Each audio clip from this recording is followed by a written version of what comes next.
আসসালামু আলাইকুম রহমতুল্লাহ। প্রিয় দর্শক, আপনার স্ক্রিনে দেখতে পাচ্ছেন কুষ্টিয়ায় এক তথাকথিত মাজারে, সেখানে স্থানীয় লোকজন এবং সবাই একত্রিতভাবে গ্রামবাসী হামলা করেছে।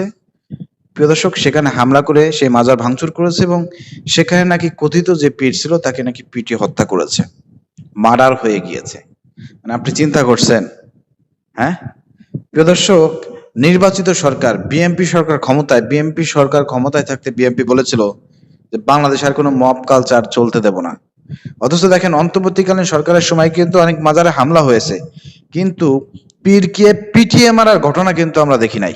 কিন্তু বিএনপি সরকার ক্ষমতা আসতে না আসতেই পীরকে পিটিয়ে মারার একটা ঘটনা আমরা দেখতে পাইলাম কুষ্টিয়া। তো যারা এই আক্রমণে এবং যারা এই হামলায় অংশগ্রহণ করেছিলেন, পীরকে পিটানোর ঘটনায় ভিডিও ধারণ করা আছে সবকিছুই, এবং সেখানে প্রিয় দর্শক, ভিডিও ধারণ করায় যারা যারা জড়িত আছেন সবাই মার্ডার কেসের আসামি হবেন। আপনাদের জীবনটা তছনছ হয়ে যাবে। আপনারা তো অতি উৎসাহী, কেউ একজন ডাক দিলে পারে চলে যান।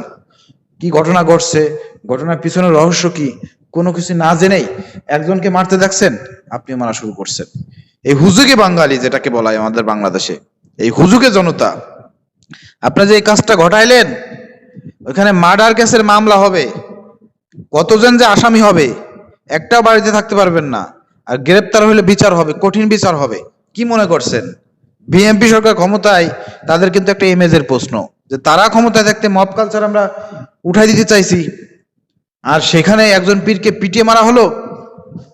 এটার বিরুদ্ধে তারা এমন কঠোর ব্যবস্থা গ্রহণ করবে আপনি কল্পনাও করতে পারবেন না, এবং কঠিন শাস্তির ব্যবস্থা করবে। এখানে ফুটেজ দেখে দেখে যারা গেছিলেন, আপনাদের খবর হয়ে যাবে, 12টা বেজে যাবে আপনাদের, বুঝছেন?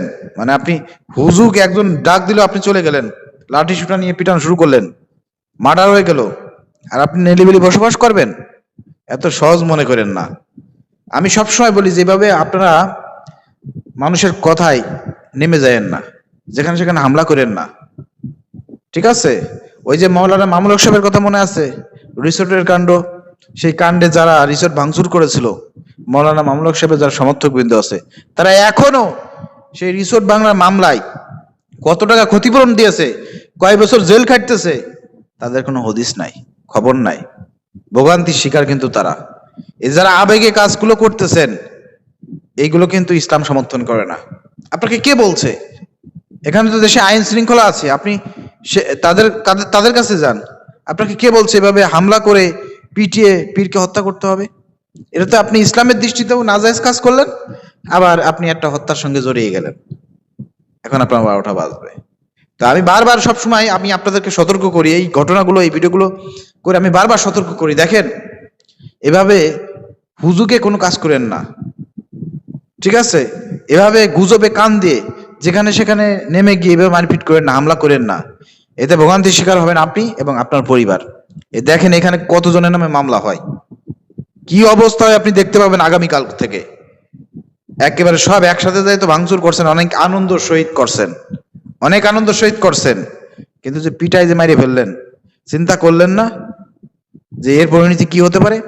এর আগে আপনারা দেখছিলেন না অন্তর্বর্তীকালীন সরকারের সময় ধর্ম অবমাননার একটা এনে একজনকে মেরে কি করছিল, গাছের সাথে ঝুলিয়ে আগুন দিছিল। সেই ঘটনা যাদেরকে গ্রেপ্তার করছে, বিচার কিন্তু শুরু হয়ে গেছে। অবস্থা কিন্তু খুবই ভয়ানক, কান্নাকাটি করেও কিন্তু কুল পাচ্ছে না এখন। তা আপনাদের এগুলো স্মরণ করা উচিত ছিল। একজন ডাক দিল, গ্রামের সবাই গেল, আপনিও তালে তাল দিয়ে সবকিছু করলেন, হিসাব নিকাশ করে করেন। এগুলো মানুষের জীবনকে শেষ করে দেয়, পরিবারে অশান্তি এবং পরিবারের সমস্যা তৈরি করে, যার ভোগান্তি সারা জীবন আপনাকে দিতে হবে খেসারত, আপনার পরিবারকে দিতে হবে, ছেলে মেয়েকে, পরিবার সবাইকে দিতে হবে। এইগুলো থেকে আপনার সতর্ক থাকবেন, এর জন্য আমার এই ভিডিওটি। তো প্রিয় দর্শক, ভিডিও শেয়ার করে সবাইকে সচেতন করুন। এই ধরনের কর্মকাণ্ডে কেউ ইনভলভ হয়েন না, যদি নিজের জীবনকে বিপন্ন করতে না চান, ইনভলভ হয়েন না।